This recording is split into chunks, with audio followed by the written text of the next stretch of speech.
Dans l'actualité de ce dimanche, le chef de file de l'opposition guinéenne demande au chef de l'État Alpha Condé d'accorder la grâce à l'activiste Oumar Silla Fonikemengue, qui est aussi son frère de sang. Mamadou Silla, qui a accordé un congé à son cabinet, dit ne pas pouvoir dormir en pensant au cas de son frère détenu à la maison centrale depuis plusieurs mois. Pour limiter des cas d'accidents sur les principaux axes routiers de la capitale, le gouvernement a installé plusieurs passerelles. Mais depuis un certain temps, ces infrastructures sont abandonnées par la plupart des citoyens qui s'exposent à tous les dangers dans la circulation. Ce sont les titres. Bonsoir et bienvenue à tous dans ce journal de 20 h. Mamadou Silla, comme dans ses heures de gloire dans le monde des affaires, il s'avoue une autre vie, la politique, très fier de son parcours dans un domaine où rien n'était acquis pour lui.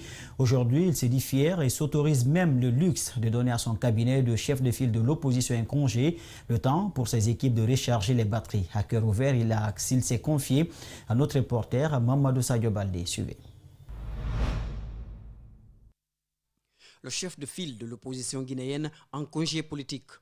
Ça peut paraître banal pour certains, mais lui, il sait pourquoi il agit ainsi. C'est bon qu'on va reposer la tête un peu. Et puis, c'est pourquoi j'ai décidé de mettre les deux groupes en congé et jusqu'à la rentrée au mois de septembre.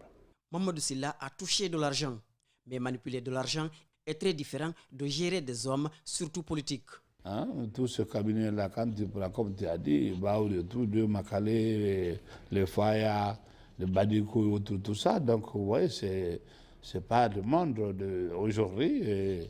Au rang politique, c'est vraiment des gens qui sont. Ils ont de référence au rang politique aujourd'hui. La politique, ce n'est pas un fleuve tranquille. Dans le monde des affaires, les secousses sont tout autant importantes.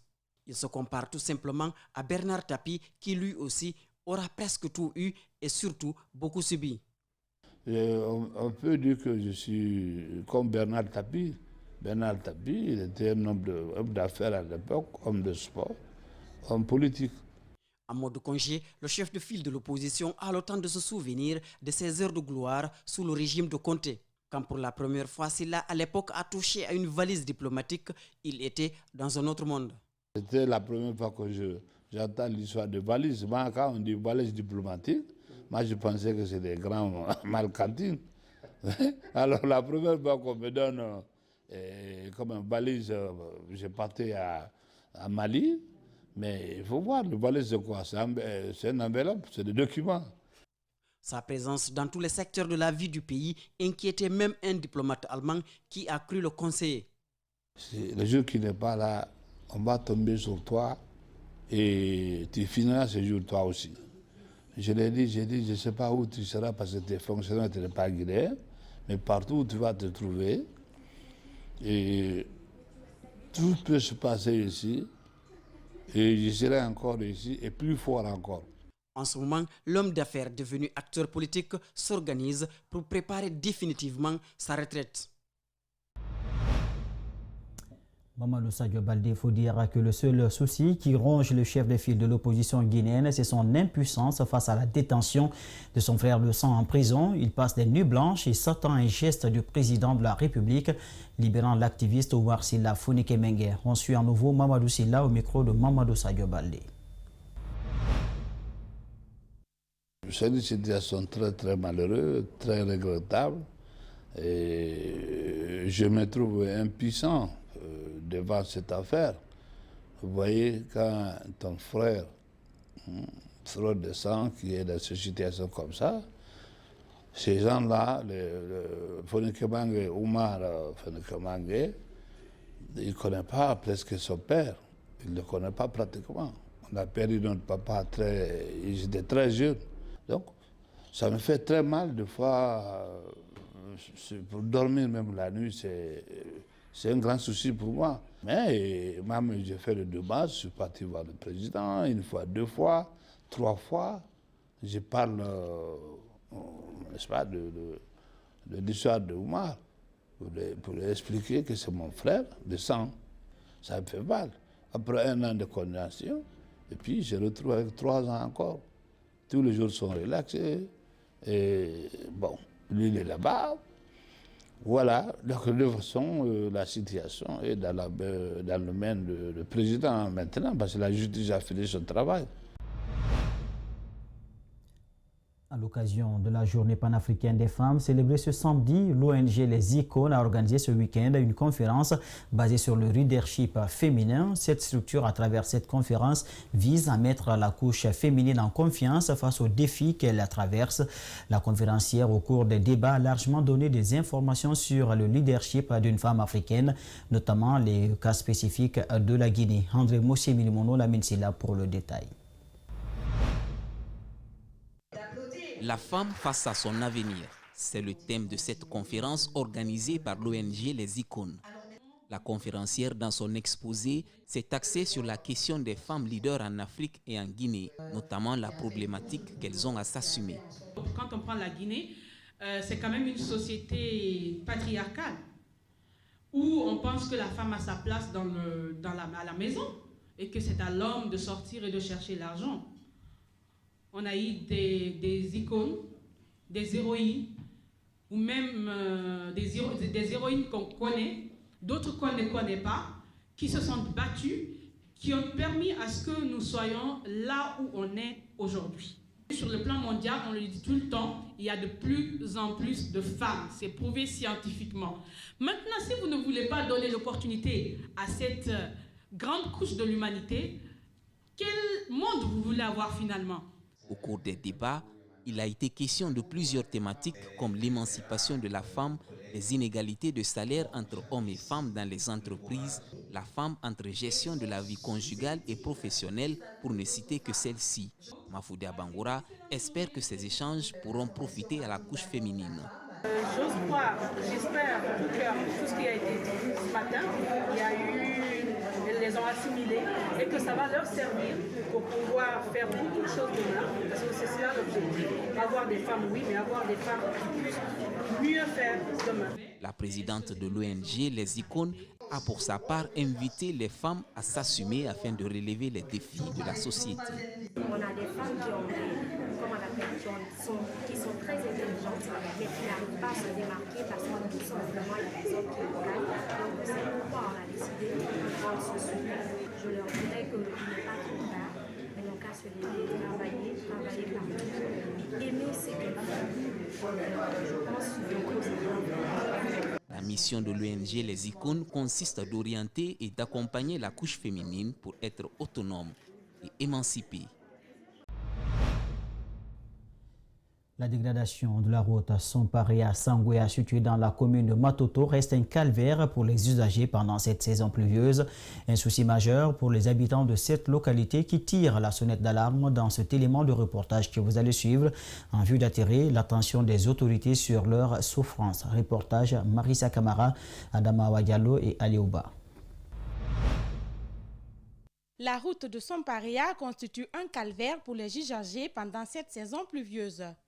Ici, la dégradation de la route reste très avancée, même les motards ont du mal à se frayer du chemin. Des grosses pierres qui rendent le passage des voitures difficile.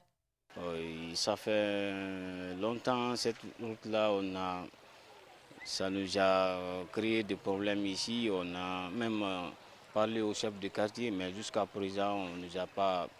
Parce que l'autre fois, on a vu les Chinois viennent ici pour faire le constat pour que la route là soit faite, mais jusqu'à présent, là, ça ne va pas. Cette route a une grande importance pour les usagers. Elle est une transversale qui date des années et relie Matoto, Sangouéa jusqu'à Kisosso. Malgré l'état critique de cette route, les usagers continuent à la pratiquer. Nous souffrons beaucoup sur cette route. Même quand on fixe le prix pour les clients, ils disent que c'est trop, alors que la route est très mauvaise. Et souvent, nos motos tombent en panne ici. Des travaux de reprofilage ont été entamés pendant cette saison des pluies par le ministère des Travaux publics sur les artères telles que Anta et Kagbelin. Malgré les efforts des autorités, cette voirie reste encore impraticable.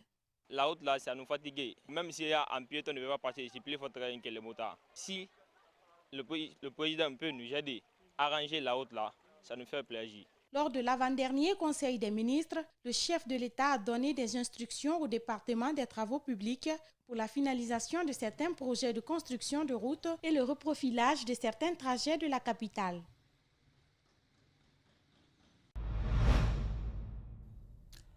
Alors, à cette question, faut-il craindre des accidents de la circulation au niveau des passerelles? La question mérite d'être posée car la plupart des citoyens préfèrent abandonner ces passages piétons et traverser la route sans peur ni crainte des risques d'accident.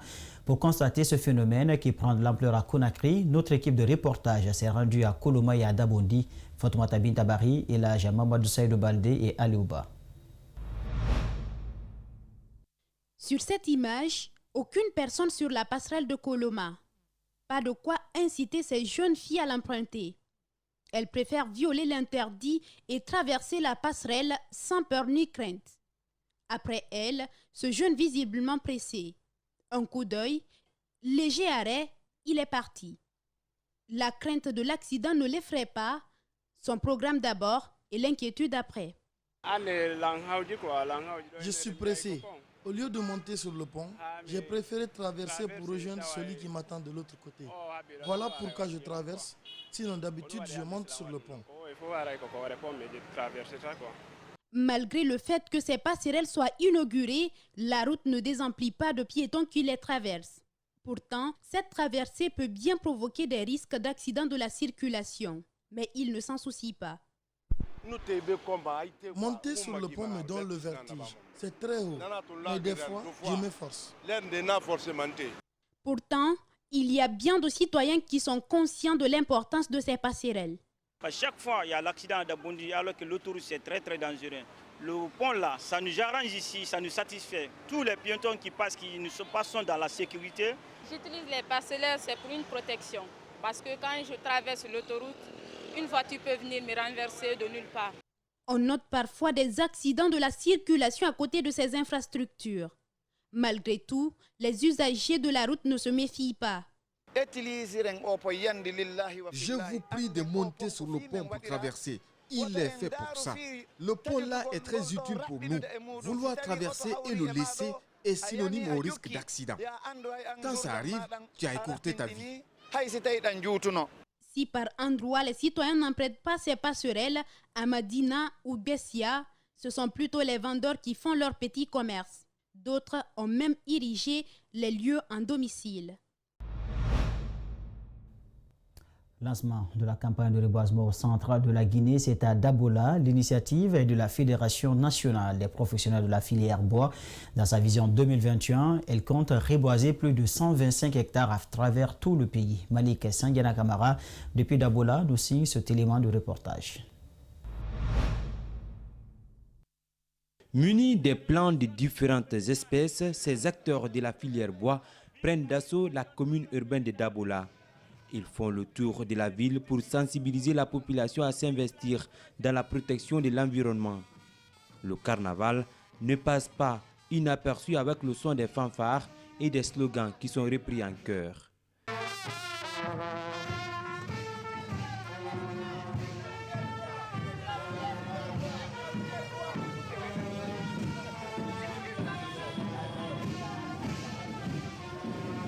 Après le tour de la ville, direction Kourfimba, un district de Alpha Moussaya, situé à 20 km de la commune urbaine de Dabola.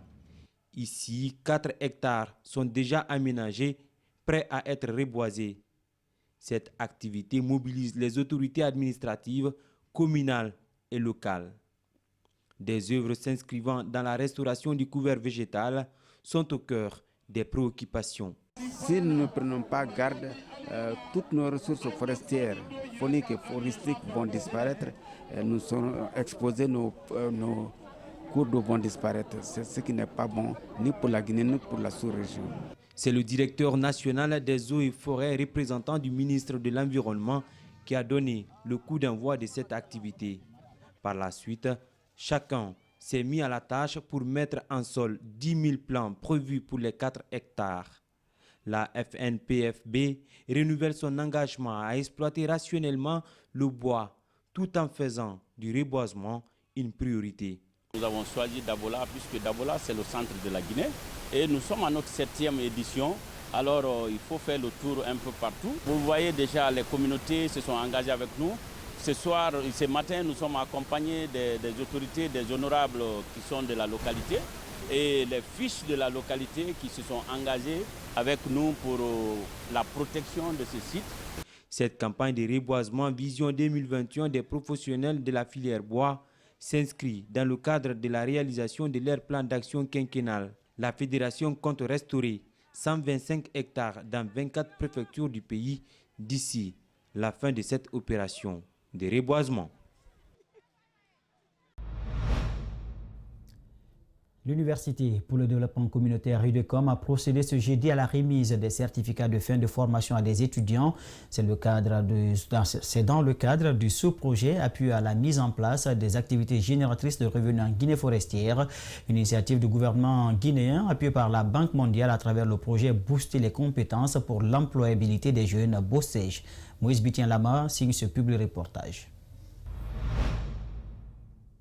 Ils sont au total 80 jeunes étudiants qui ont suivi la formation en gestion des activités génératrices de revenus. Pour ce formateur, cette formation permettra à ces 80 jeunes de créer des entreprises pour leur propre prise en charge pour leur épanouissement. On s'attend après tout à ce que ces étudiants formés en activités génératrices de revenus puissent s'auto-employer afin qu'ils créent leur propre activité génératrices de revenus pour qu'ils soient patrons d'eux-mêmes ou ils soient capables d'employer d'autres personnes. Ce projet est une initiative du gouvernement guinéen appuyée par la Banque mondiale techniquement et financièrement.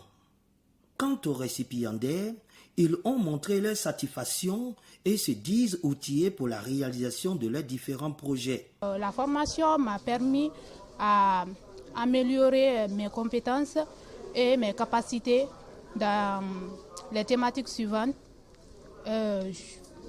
l'esprit d'entreprise, la création de l'entreprise, la mobilisation des ressources et enfin la gestion de l'entreprise. Au cours de cette formation, nous avons appris beaucoup de choses et comment, n'est-ce pas, être un bon entrepreneur et aussi les techniques d'entreprise. Donc tout ceci nous ont été apportés afin, n'est-ce pas, d'être son propre commandant. La cérémonie s'est terminée par des conseils prodigués par le parrain aux 80 récipiendaires, puis la photo de famille en est suivie. Et puis du sport pour terminer cette édition, alors que les Jeux Olympiques centrent toute l'actualité. La 15e édition du championnat d'Afrique de Sambo s'est déroulée du côté de l'Égypte du 28 au 31 juillet. Avec 2 représentants, la Guinée y a accroché 2 médailles, une en bronze et l'autre en argent. La délégation guinéenne a regagné Conakry en début de soirée de ce dimanche 1er août. Moussa Keita, l'un des athlètes, s'est exprimé au micro de Mamadou Boiba et Aliouba. Suivez. Bon, il y avait 3 compétitions. Il y avait le sambo combat, le sambo sportif et le sambo beach. Mais moi, c'est le sambo combat que j'ai fait. Là, j'ai gagné une médaille en argent. Bon, le sambo beach, là, je n'ai pas gagné dans ça. Moi, mon objectif, c'était amener des médailles en or. Mais comme c'est ma première participation, la prochaine compétition, je vais beaucoup travailler. Je vais travailler durement pour apporter des médailles. Et voilà donc, c'est la fin de ce journal coordonné par l'ensemble de la rédaction d'Espace TV. Il a été dirigé à la régie par Lamine Sidibi Aboubakar Fouti-Souma. Merci à tous de l'avoir suivi. Bonne suite de programme sur Espace TV. Au revoir.